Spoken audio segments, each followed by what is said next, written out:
And you said the good, the bad, and the ugly. There was some good this week. I actually enjoyed Wednesday Night Wrestling more this week than I have in quite a while. Well, once again, that's like saying, you enjoy it so much when you quit banging your head against a concrete wall because it feels so good when you stop. Well, that too. But no, there was some good. There was some bad. There was some ugly. We'll go over it all. And yes, your hair may not have turned gray, but you switched places with me. I just rolled over after that show and pretty much, the last couple of weeks, actually, with the preposterousness, the preposterosity that we have seen on these programs, I just started laughing at it and just trying to make fun of it because what the fuck are you going to do? Whereas you got violently angry and on the edge of becoming Jim Cornette, we've switched places, and we have watched a lot of modern what they call wrestling these days, and I was going to ask. What else? People are always saying, why don't you watch this? Why don't you watch that? Because we watched Raw and it sucked. We watched SmackDown and it sucked. We determined that the best program from the largest wrestling organization on the planet is NXT. So we've been watching that. AEW we started watching because I couldn't believe that they would actually do the things that I was afraid that they were going to do on television. And lo and behold, they have. And at one point, I cracked up and said never again. But then, as we talked about, the people demanded it. Give the people what they want, because we had the 200,000 or so, give or take, on the given week that are only watching it to make fun of it because they can't find anything else to watch either. There's no new shows now. People say, why don't you review the NWA or MLW? Well, right after I'd been on those programs or while I was on them, that didn't seem cricket. To be, because I've got the finger on the scale there, right? And then now people have said, well, now Ring of Honor nor the NWA nor MLW are producing new programs. I guess we could watch the MLW stuff they shot in Florida in 2004, but it seems the immediacy is gone. I'm sure it's fine programming. I tried to fucking watch that Carnyland program that the NWA put out because I was intrigued by the name and what the fuck is this going to be about? And I got about 7 minutes into one of them. I said, I don't know what the fuck they're doing, but it was a chance for a lot of the talent to sit in front of their computer and get on video Skype. So nobody watches Impact on purpose these days, do they? Could you be in the Federal Witness Protection Program and be on the Impact roster and advertised and still not fear for your life? Well, lately, yes, although I will say more people have been paying attention to Impact and writing to us about Impact in the last couple of weeks than any time in recent memory besides any Tessa Blanchard scandals. Scandals? Scandals, I can't Scandals? But, Gallows and Anderson are now there. Some of the guys that got released by WWE are there. Eric Young was just on. I don't know if he's returned or if he was just on the Slammiversary show. But weren't they doing some kind of teleportation or other dimension before it was even fashionable here this past since the pandemic? And they have somebody that was sent to a goddamn. I was reading the description of it on the internet, and someone was sent to another dimension. I don't fucking know. I hate to trust anybody's opinion anymore on, boy, it's the best program it's been in a while, which, once again, being the nicest guy in prison, but also, what have these people been watching? What is their taste? If it's better than the other program where the guy comes out of another dimension in the ice machine, I don't fucking know. But it's getting depressing, especially now that so many other people that were doing good, bad, and ugly are shut down, that we're down to this Wednesday night conflict for this ever meager and diminishing group of viewers from the one program that tries to do things seriously but so much looks sterile and the same, and the other program that you have to watch like you fucking watch Benny Hill when you're fucking drunk at night.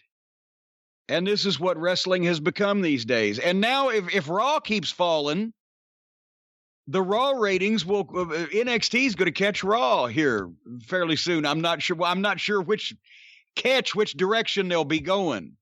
NXT may just stay the same and Raw fucking drop down to meet it. If that happens, do you think Vince starts putting his hands all over NXT? You're gonna get these hands.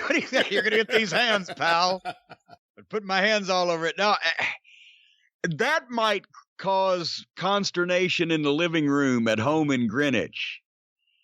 That might be the one thing that would cause consternation in the living room in Greenwich.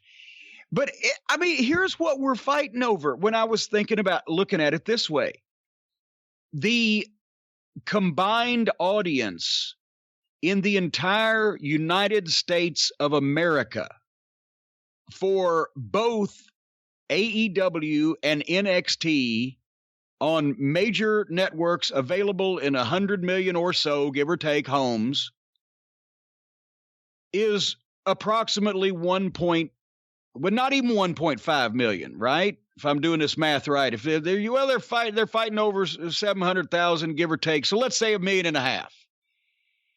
The number of people watching at its peak in the early 80s, Memphis wrestling, not in the entire territory, just on WMC TV Channel 5 in Memphis, was around 250 to 300,000.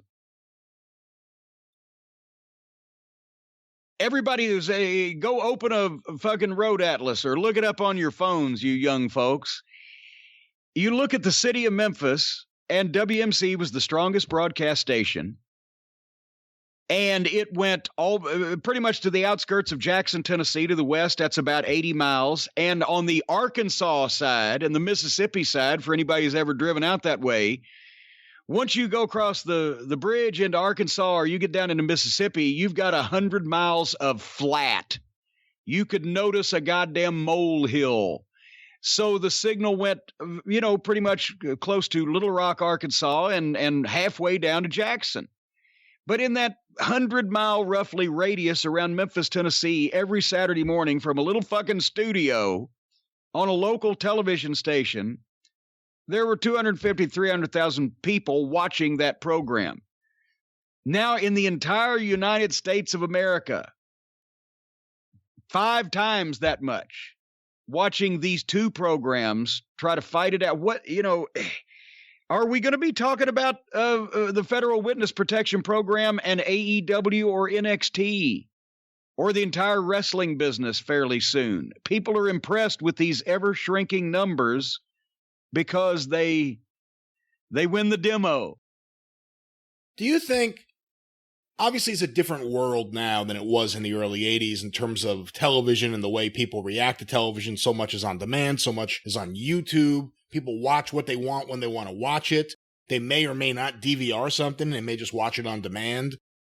But for the most part, wrestling shows are on weeknights at night. Do you think nowadays, in 2020, and I know you're out of touch, so I take that, I grade with a curve on the answer here, but do you think wrestling needs weekend programming? And do you think wrestling needs, like when I was a kid, I used to watch, when I got into wrestling, WWF Superstars of Wrestling, Saturdays 10 a.m., Wrestling Challenge Sundays at noon on Channel 5 in New York. Now, I'm sure I guarantee kids watch more local television in 1989 than they do today. I mean, there are no Saturday morning cartoons on any channel anymore. Right. On broadcast TV. So it's a different world. But weekend wrestling, I mean, TBS, you had a Friday night show, a Saturday morning show, a Saturday night show, and a Sunday night show. We don't have anything really on the weekends. I mean, pay-per-views are on weekends. Big events are on the weekends. In the past, a big event during the week would be the Clash of the Champions. That was it. There was nothing on during the week. What do you think about that flip? The idea that now things are on Mondays or Wednesdays or Fridays, but nothing's on really to speak of Saturday or Sunday. Well, I remember the original Clash of Champions was on a Sunday. Right. But because it counter-programmed WrestleMania. But other than when they were counter-programming WrestleMania, it was on during the week usually.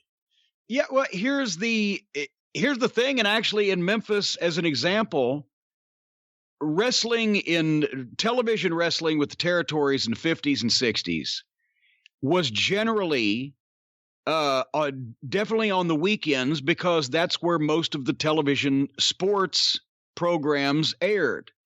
And wrestling back then was listed in the TV guide up through the 70s under the sports section in the front, where it had all the sports, football, baseball, basketball, racing, wrestling. And you would see at a glance all the sports listings, but everything was on weekends. There was no Monday Night Football. It was primarily in a lot of the markets, especially down south, late afternoon, early evening programming. It was in blocks with roller derby, or I remember one time the Sons of Hercules in the early 70s. This Italian Hercules series was stripped with wrestling. Well, Hercules and the big wrestlers. And then in the major markets, New York and Los Angeles, a lot of cases, if you could get on television when you could, because they were major markets, it was the independent station and it was late at night. WOR, late at night wrestling in New York, etc. But Lance Russell, when he was the program director at WHBQ 13 in Memphis in the 60s, he's the one who first said, you know what, let's try it in the mornings, because they were at 3:30 in the afternoon and doing big ratings. Wrestling always did well in Memphis on television. But everybody thought he was crazy because that was Saturday morning cartoon time. And when I was a kid, the fall preview TV guide came out. You went to the cartoon section. Saturday morning on all three networks from 7:30 to fucking noon or 12:30 was wall-to-wall kids cartoons, Johnny Quest, the fucking Herculoids, whatever, right? All of the wacky races. So anyway, everybody thought it was crazy. That's for kids. Well, let's give them something else than the kids programming. But kids watched wrestling in Memphis anyway, so they moved to 11 o'clock in the morning, became the biggest ratings hit in the country. And then other markets started doing more Saturday morning wrestling.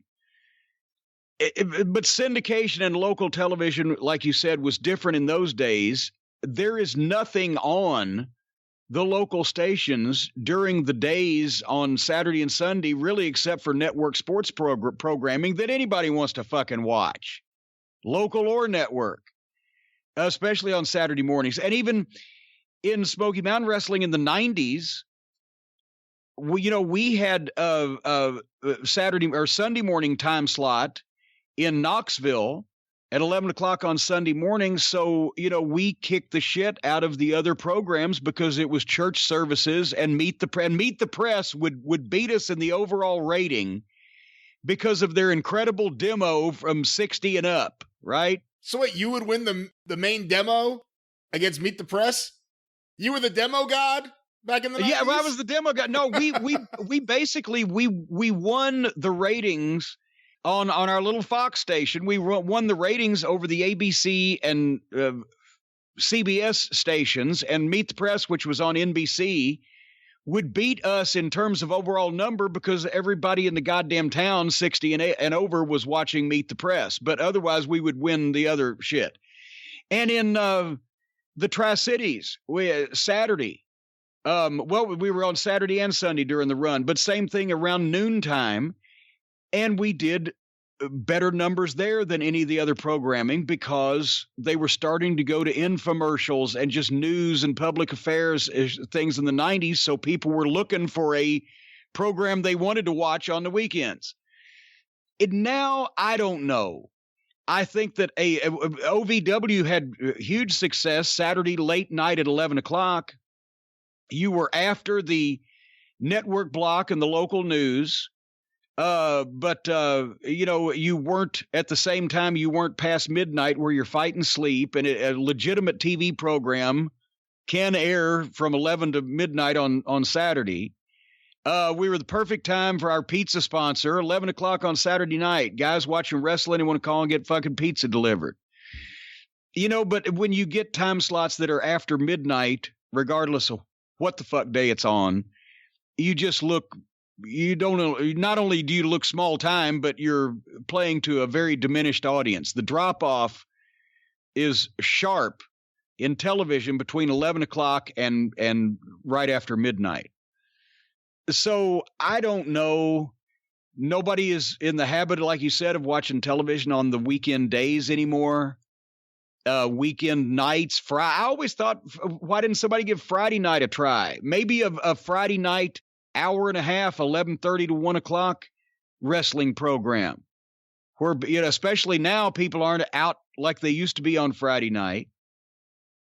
But Saturday night's main event did well. Yeah. It did better than Saturday Night Live at first until the two became indistinguishable.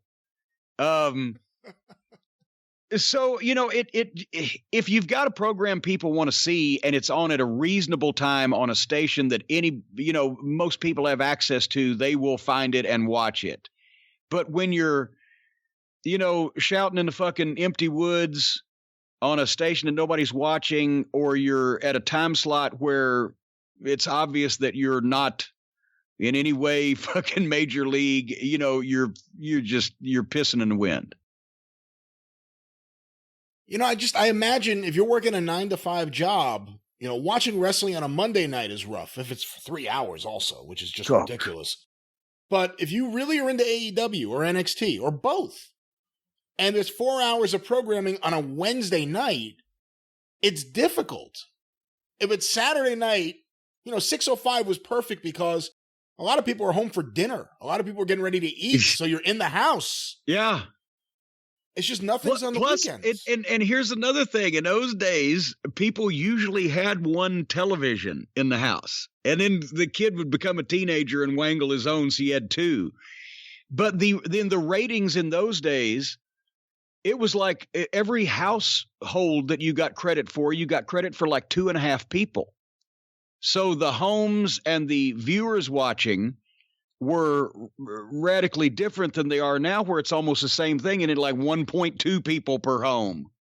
Or the last I checked, it could be now. It may be even 1 and 1, but the Power Hour on Fridays when you were in the NWA, it was 10 p.m. right?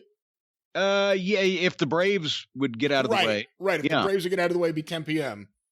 How did that do in the ratings when it first started?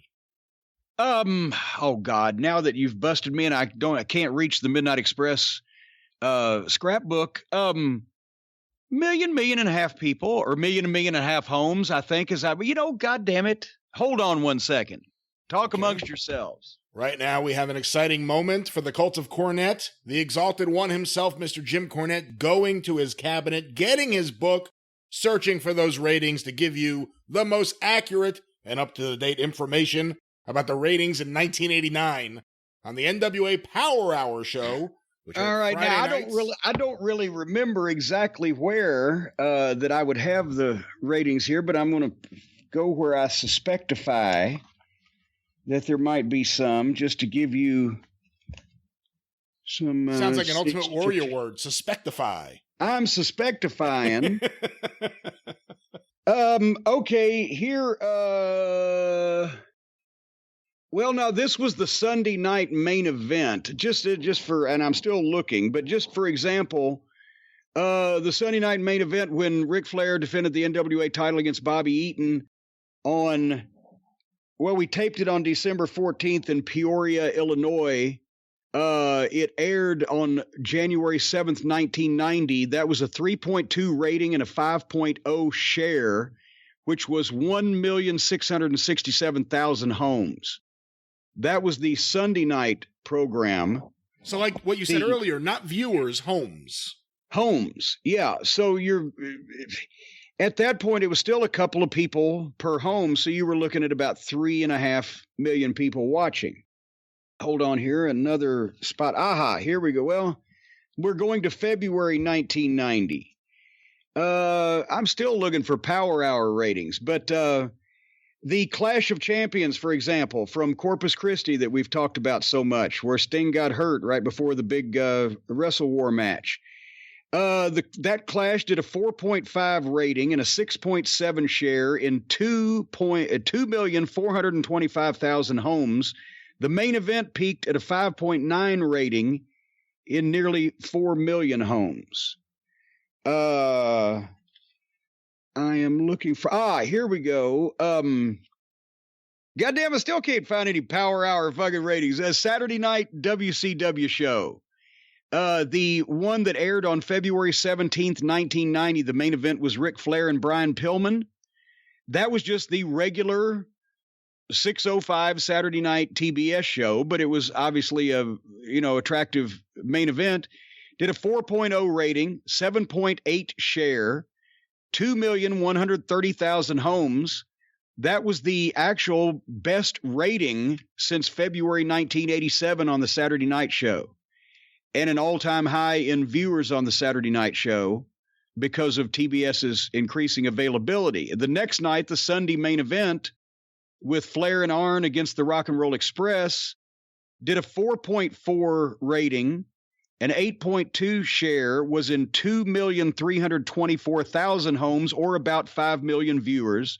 And that was the best TBS number since December 1985, and an all-time on a regular series, not the Clash, etc., and an all-time high for the Sunday program. And right after that, Flair quit as Booker because Hurd wouldn't leave him the fuck alone. So, I don't know what I think Hurd said one time, oh, we expected a 5. You fucking moron. I'm looking here because I got a collection of Steve Beverly's Matt Watch. Matt Watch. I could go in the closet, but it would take forever, and you'd almost never get me out of the closet. Okay, these are the ones from 93 and 94 when he came back. Let me move these. Jamie Ward lent me a bunch of the originals, but then I just got my own collection of a bunch of them. This is from after you had already left. This is from June of 1991. Oh, the ratings were the shits at that point. So I have the WWF and the WCW ratings. WCW main event, TBS, June 16th. My microphone fell. June 16th. Did a 2.5 rating and a 6.5 share, 1.47 million homes. Yeah, that wasn't very good. The Power Hour, Friday night, TBS, June 15th. 1.6 rating, 7.9 share, 948,000 homes. So that wasn't good. Oh, see, well, when I was the host, we didn't have no 900,000. This one we could do a comparison. World Championship Wrestling, Saturday night, June 15th. Oh, I guess the Power Hour aired the same day? I guess that's what happened here. 2.5 rating, 6.7 share, 1.43 million homes. A year earlier, it was 2.9 with a 7.4 share. So okay, well, a year earlier would have been when I was the host. Yeah, so it went from 2.9 to 2.5 and 7.4 to 6.7. Well, see? The Cornette bump? Is that what you're saying here? I've always got the 7.4 instead of the 6.2. For comparison's sake. Whatever the fuck that was. I get the issue here from, this one is from January 94, but it covers December 93. And if we're looking at WCW, the week ending December 13th, WCW Power Hour did a 1.3 rating, a 4.8 share with 802,000 viewers. And then the Saturday night show did a 2.5 with a 5.0 share, 1.539 million viewers, ranked 28th. Homes or viewers? Excuse me, homes. Forgive me. Monday Night Raw, 3.3 rating, 5.0 share, 2,051,000 homes, and was ranked number 9. So Raw doing better then than it is now. Well, we've just numbered everybody up. But the point is, when you look at that also, between the Power Hour on Friday night, the Saturday night TBS show, and the Sunday night main event, we had a total of 6 hours, right? 2 hours Saturday night. Well, no, 4 hours. I'm sorry. 1 hour on Friday night, 2 hours on Saturday night, 1 hour and 4 hours with the same guys every weekend. And the combined viewership for all 3 shows was what? Fucking 5 million plus homes. And it wasn't even a goddamn the pay-per-view quality matches. So I'm not impressed with the modern numbers because there's nobody there. Because of the silliness, which we'll get into. But that's where everybody says, well, aren't you thrilled with these numbers? What the fuck? We had local television in regional territories out there.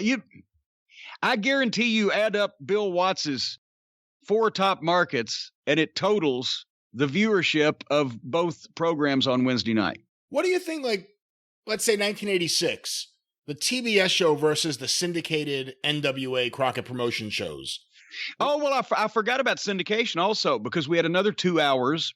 Crockett did every weekend in almost every city. Every city had one of the syndicated shows, and most cities had 2 of the syndicated shows. Charlotte and a few of the other Carolinas towns, markets were so hot for TV wrestling that they not only had the 2 weekly syndicated hours, but they had the half-hour Tony Schiavone hosted Super Bout series where they just played tapes of dark matches that they had taped at TV tapings. And that was on TV. And those were all strong broadcast stations. So there was a few million people just in the Carolinas watching the weekly syndication, I know, and then whatever the ratings were as they spread out. Because how if you're on 3 of the 4 strongest broadcast stations in Charlotte, North Carolina, which at that time still was a city of several 100,000 people, how are you not? Saturday night at 7:00 was one of them. Sunday morning at 11:00 was another one. Weekend daytime time slots. If they aired a test pattern in those days on those stations, you'd get 30 or 40,000 fucking viewers. So right now you have a bunch of young listeners saying, "What the hell's a test pattern?" What do you mean the channel went off the air? I don't understand. What do you mean? Or color bars. They could air color bars. And boy, I remember when TV started going on all night long and didn't sign off the air here in Louisville. 1978, we had a big blizzard that winter. And one of the local stations, I think it was Channel 11, came up with Cabin Fever Theater and showed movies all night. And why, that was just swell. TV on all night? What the fuck are you talking about?